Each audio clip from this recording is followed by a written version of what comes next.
Hello. If you're a true business person, you will know what it means at the end of the month when you have to pay those salaries and those bills which drain away all those profits.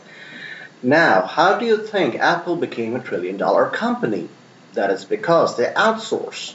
They get their products made for $100 and they send it and they sell it to you for 5, 6, 7, 8 or $1,000. So, whether you like it or not, in order to remain competitive in today's business, you have to make a few sacrifices.